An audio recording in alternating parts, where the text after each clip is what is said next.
অনুরোধ করে যুবক, প্লিজ যুবক, হৃদয়টাকে মেরে ফেলিও না। তুমি দেখো না, তোমার বয়স 22, 10 বছর বয়সে মা বলেছে স্কুলে যা, মাদ্রাসা যা, মানুষ হবি, ভবিষ্যৎ ভালো হবে। তুমি শোনোনি, ক্রিকেট, ফুটবল, সিনেমা, নাটক, কোথায় বিয়ে, কোথায় গায়ে হলুদ, গান বাজনা বাজিয়ে তোমার জীবন কাটাই দিছো। যুবক দেখো, 22 বছর বয়সে তুমি মূর্খ।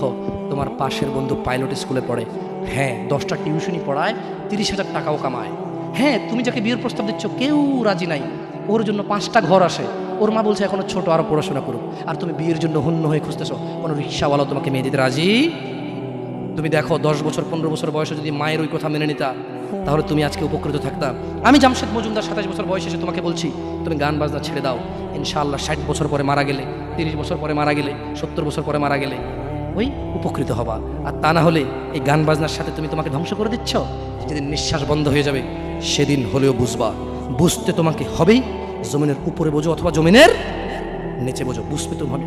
শোনো, আল্লাহ কোনো কিছু বলেছে আর তুমি বুঝবা না, আহা হা, পার পাওয়া যাবে না। তবে তোমাকে বলি, যা করেছো করেছো, যা গান বাজনা শুনেছো শুনেছো, এবার আল্লাহকে ভয় করে সব ছেড়ে ইস্তেগফার করো, বলো আল্লাহ আমাকে ক্ষমা করেন, আমার এই 2 কানে গলিত সীসা ঢালিয়েন না ইয়া আল্লাহ। ছিলাম কিন্তু আমি উপলব্ধি করতে পারিনি, ইয়া আল্লাহ আজকে আমি উপলব্ধি করছি।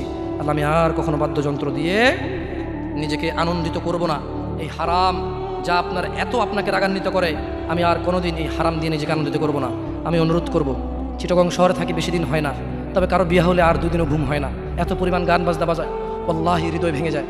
আল্লাহর কসম, কি দিয়ে বুঝে আপনাকে? মন চায় মারামারি করি, মন চায় গালাগালি করি, মন চায় ঝগড়া করি, মন চায় ওর বিয়ে ভেঙে দেই, মন চায় নিজে পুলিশের ওসি হয়ে ওদের সবগুলো বন্ধ করি, মন চায় রাজনৈতিক নেতা হয়ে লাঠিছোটা নিয়ে এদেরকে পিটানো শুরু করি, মন চায় আল্লাহর থেকে অনুমতি আসুক, ওহি বন্ধ হয়ে গেছে, মন চায় আল্লাহ তুমি ওহি পাঠাও, একটাকে গলায় পাড়া দেই কতক্ষণ।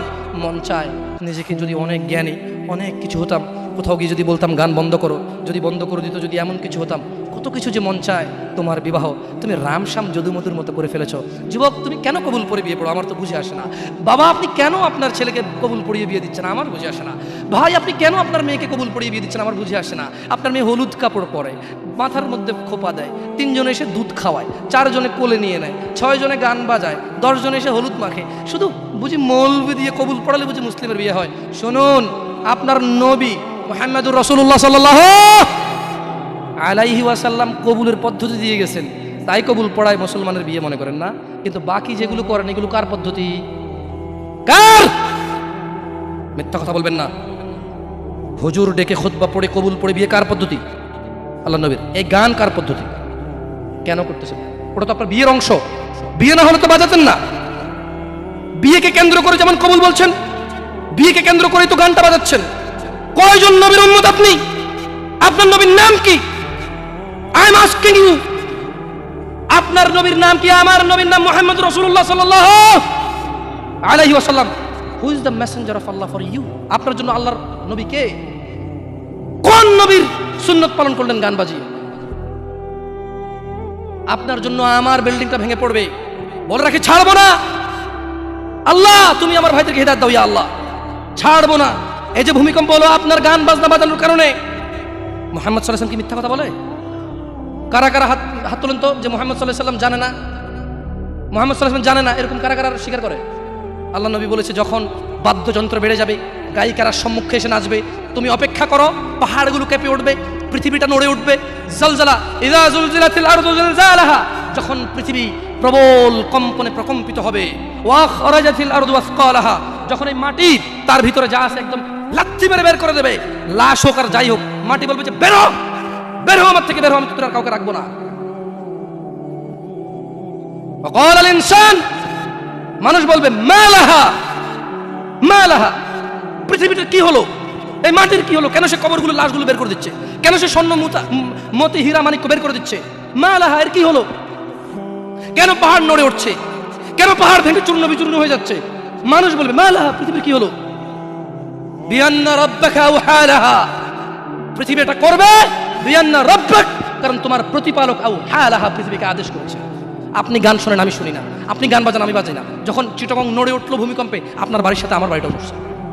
বন্ধ করেন এই জুলুম আমাদের উপর। আল্লাহর দিকে তাকিয়ে বন্ধ করেন, আল্লাহর দিকে তাকিয়ে বন্ধ করেন। আপনার বাড়িটা যদি ভেঙে ফেলার ইচ্ছা, বুলডোজার ভেঙে ফেলেন, কেউ ধরবে? কেউ জিজ্ঞেস করবে আপনাকে? আপনি গান বাজনা শুনে ভাবে পৃথিবীতে বিপর্যয় নিয়ে আসতেছেন। ইত্তাকিল্লাহ হাক্কা তুকাতিহ, আল্লাহকে ভয় করুন যেভাবে ভয় করা উচিত। ইয়া শাবাব, আহলুল মুনাফিক, নামধারী কিছু মুসলমান, এদের ফাঁদে পা দিও না। তারা চায় তোমরা নেশায় মত্ত হয়ে তোমরা তোমাদের জীবনটাকে জাহান্নামে উজাড় করে দাও। তারা চায় তোমরা শয়তানের ফাঁদে পা দিয়ে তোমরা আল্লাহ দ্রোহিতা এবং রাসূল দ্রোহিতায় মেতে ওঠো।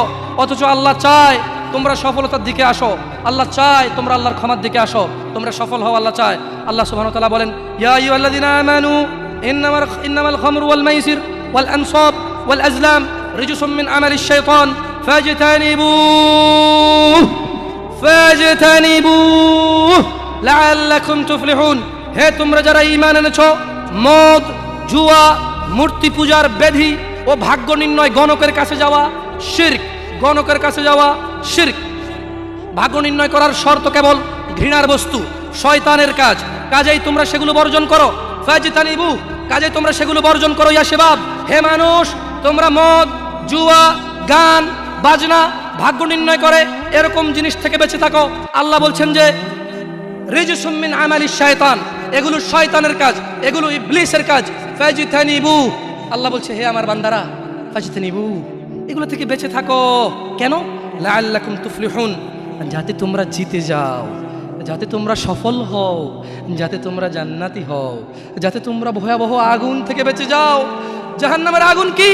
নাযাআতাল লিশশাওয়া, চামড়া খসে দেবে, এটা হচ্ছে জাহান্নামের আগুন। জাহান্নামের আগুন থেকে বাঁচার দরকার আছে না নাই? এইভাবে এলোমেলো চলাফেরায় শুক্রবারের নামাজে গিয়ে বাকি সব বাদ দিয়ে নামাজও পড়বো, শুধু খাবো। আরে বাস্তবতা এমন, এখনকার ঘুষখোররা বলে যে শুনেন 3 লাখের নিচে হবে না, আপনাকে বুঝতে পারতেছি না, জোরের টাইম চলে যাচ্ছে, দিলে দিন না দিলে যায় নামাজ যাই। বড় আশ্চর্য, বড় আশ্চর্য। আরে ভাই, নামাজ আল্লাহর সাথে অপরাধ, ক্ষমাকারী কে? জানা আল্লাহর সাথে অপরাধ, ক্ষমাকারী কে? মদ পান আল্লাহর সাথে অপরাধ, ক্ষমাকারী কে? কিন্তু যার থেকে ঘুষ নিছেন, এটা কি আল্লাহর হোক না মানুষের হোক? ক্ষমাকারী কে? মানুষ, আল্লাহ না। আল্লাহ ক্ষমা করবে না, আল্লাহ নিজের উপরে হারাম করে দিয়েছে এটা। আপনি যদি বলেন যে আমি 3 দিন ভাত খাবো না, পারবেন? এই ওয়াদার উপর থাকতে পারবেন? নাকি খিদের জ্বালা খেতেই হবে? আল্লাহ এতটাই ক্ষমতাবান, তিনি যদি বলেন যে আমি এটা করবো না, তিনি এটা না করে থাকতে পারেন। অনেকে বলে যে আল্লাহ চাইলে পুরুষেরটাকে মহিলা বানাইতে পারবে। আমরা বলি যে আল্লাহ চাইলে সবই পারবে, কিন্তু আল্লাহ এখানে বলেছে যে আমি চাইবই না এটা। আর আল্লাহ এত ক্ষমতাবান, আমি এটা করবো না বলে পৃথিবীর কেউ জোর করে ওনাকে করাইতে পারবে না।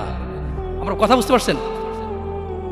এই জন্য মানুষের হক যে নিচ্ছেন আপনারা, আল্লাহ ক্ষমা করবে না। তো প্রশ্ন, আল্লাহ এত ক্ষমতাবান, আল্লাহ ক্ষমার মালিক না আল্লাহ? আল্লাহ এই ক্ষমতাটা তার বান্দাকে ভালোবেসে দিয়ে দিছে। হ্যাঁ বান্দা নে, তোকে দিয়ে দিলাম ইখতিয়ার, আমি আল্লাহ মিথ্যা কথা বলি না। তোর হক যে খাবে, তুই মাফ করলে সে মাফ পাবে, আমি মাফ করবো না। আমি দাখিলি দিব না জায়গায়, কি করবে না?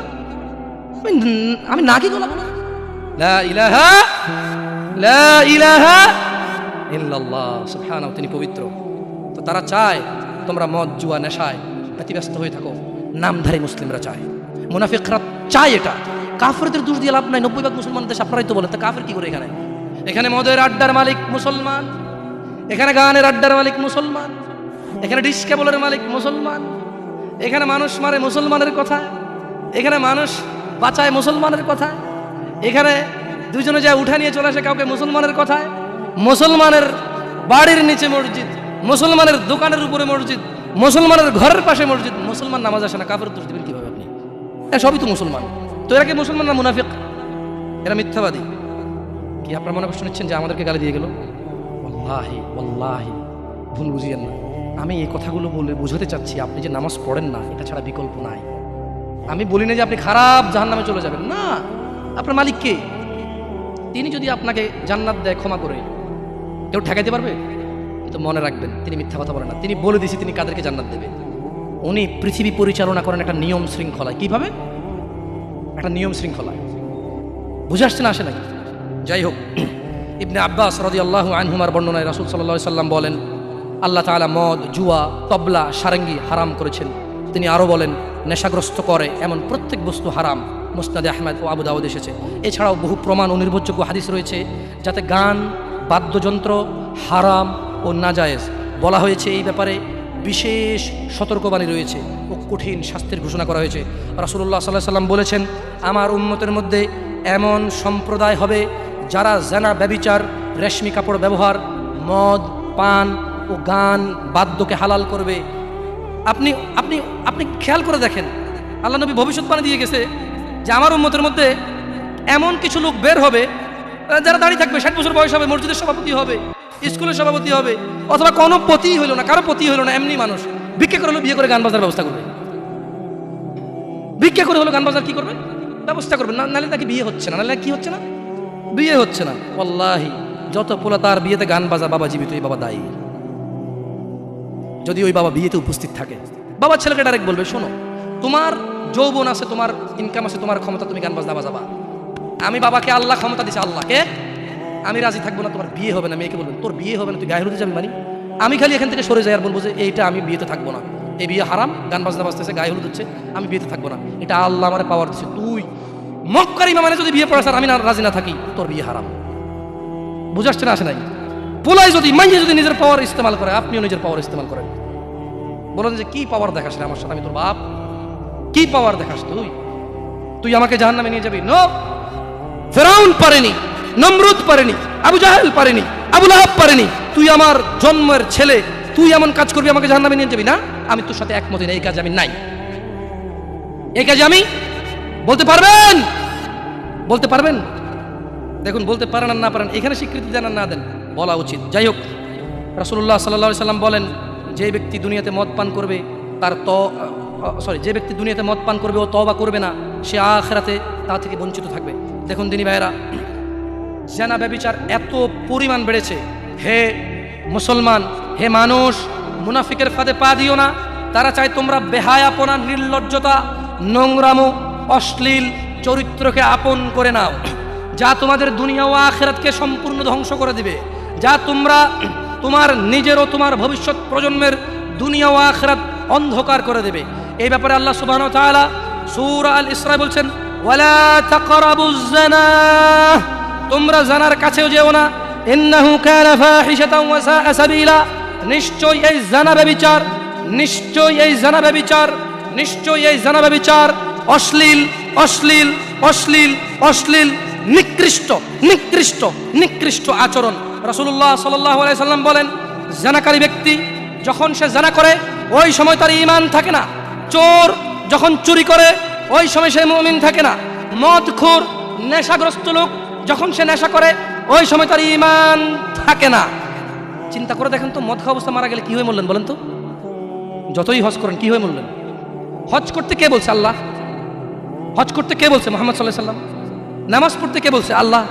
নামাজ পড়তে কে বলছে? মুহাম্মদ সাল্লাল্লাহু আলাইহি সাল্লাম। ওই একই মুহাম্মদ সাল্লাল্লাহু আলাইহি সাল্লাম বলছে, চোর চুরি করার সময়, মদখোর মদ খাওয়ার সময়, জানাকারী ব্যক্তি যতক্ষণ ওই মহিলার সাথে থাকে এর ঈমান কি? বলেন কতদিন বাঁচবেন? কে আছেন বলতে পারেন? আবারও পাইলাম না। আমি ভাবছি এতক্ষণ ওয়াজ শোনার পর একটু সাহস হবে, বলবো যে আমি এতদিন বাঁচবো।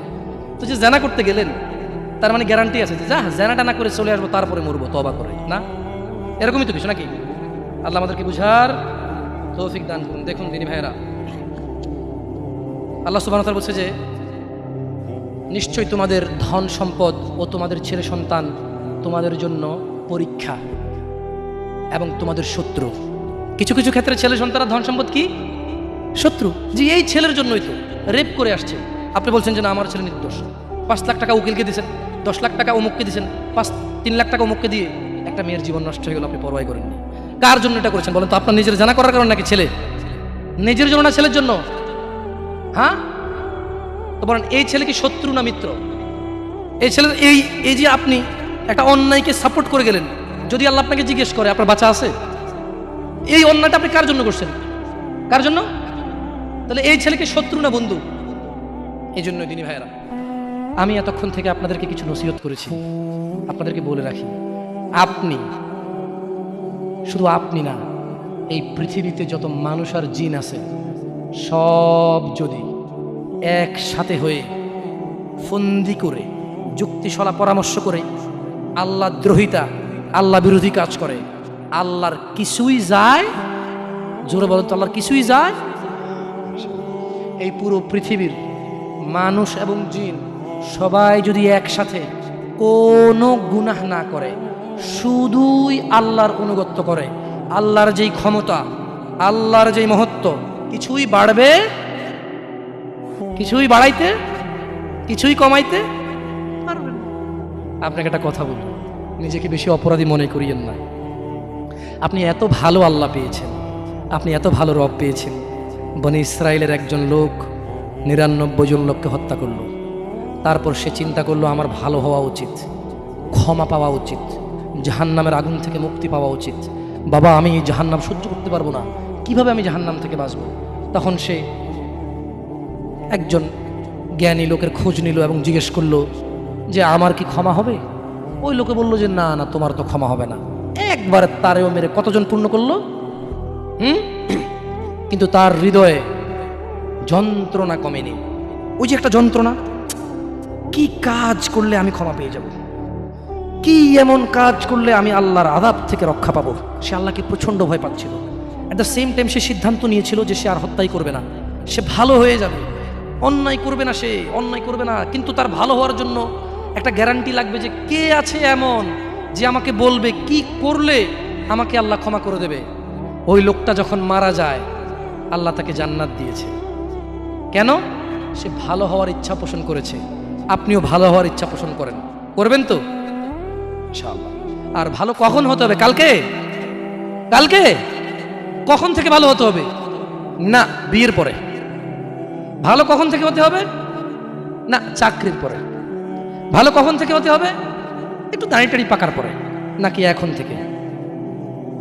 একটু নিজেকে প্রশ্ন করিয়েন, যখন বলবেন কালকে থেকে ভালো হয়ে যাব, মহা অন্যায় কথা।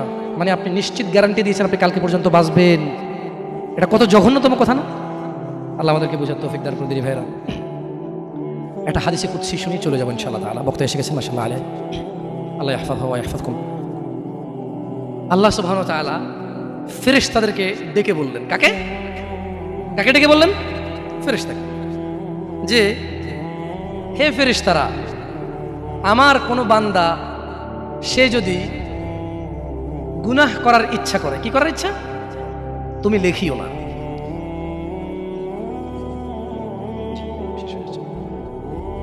তাহলে ফেরেশতাদেরকে আল্লাহ কি বললেন? আমার কোনো বান্দা গুনাহ করার ইচ্ছা করলে তোমরা তা লেখিও না, যতক্ষণ পর্যন্ত সে না করে। যখন সে এই অপরাধ করে ফেলে তোমরা লেখিও, বাড়তি লেখিও না, যতটুকু করেছে অতটুকুই লিখবা। কিন্তু জানেন আল্লাহ আপনাকে কত ভালোবাসে? এই সেম আল্লাহ ফেরেশতাদেরকে বললেন, শোনো, আমার কোনো বান্দা যদি কোনো ভালো কিছু করার নিয়ত করে সঙ্গে সঙ্গে নেকি লিখে ফেলো। সুবহান। আমার কোনো বান্দা যদি ভালো কিছু করার নিয়ত করে সঙ্গে সঙ্গে লিখে ফেলো। সে এই কাজটা করা পর্যন্ত অপেক্ষা করার দরকার? সে নিয়ত করছে এটা করবে, মাদ্রাসা দান করবে, মাহফিলে দান করবে, মসজিদে দান করবে, সিগারেট ছেড়ে দেবে, এখন থেকে ছেড়ে দিছে, প্রতিজ্ঞা নিছে, এখন থেকে মদ খাওয়া ছেড়ে দিছে, এই এখন এই মাহফিলে প্রতিজ্ঞা নিছে, ইনশাআল্লাহ তাআলা ফজরে আমার যা হয় হয়, মসজিদ আমার চেহারা দেখবে, আমি মসজিদের চেহারা দেখব। আল্লাহ বলছে যে ফেরেশতা লিখে ফেল, লিখে ফেল। এখন কিন্তু ফজর হয়নি, তো এই লোকটা এরকম প্রতিজ্ঞা করে যদি সে মসজিদে ফজরে উপস্থিত হয়ে যায়, যদি সে মদের বোতল আসলো কিন্তু খেলো না, জুলুম করার সুযোগ আসলো কিন্তু করলো না, সে এবার এই ভালো কাজটা বলে করেও ফেলছে, রাইট? আল্লাহ বলেন যে ফেরেশতা বাড়ায় লেখ, 10 থেকে 700 গুণ বাড়িয়ে দে। ইয়া আল্লাহ, ইয়া আল্লাহ, আমরা তো এতটা অপদার্থ হয়ে গেছি, এতটা নিমুখারাম নাফরমান হয়ে গেছি, ভালো কিছু করার নিয়ত করি না। কোনো হুজুর আসা ঠিক কিনা, সবাই ঠিক, তারপর শেষ, সব শেষ। না, আমাকে ঠিক বলতে হবে না, এখানে সবাইকে শুনে ঠিক বলতে হবে না, আপনি ঠিক হয়ে যান। আল্লাহ আমাদেরকে বোঝার তৌফিক দান করুন।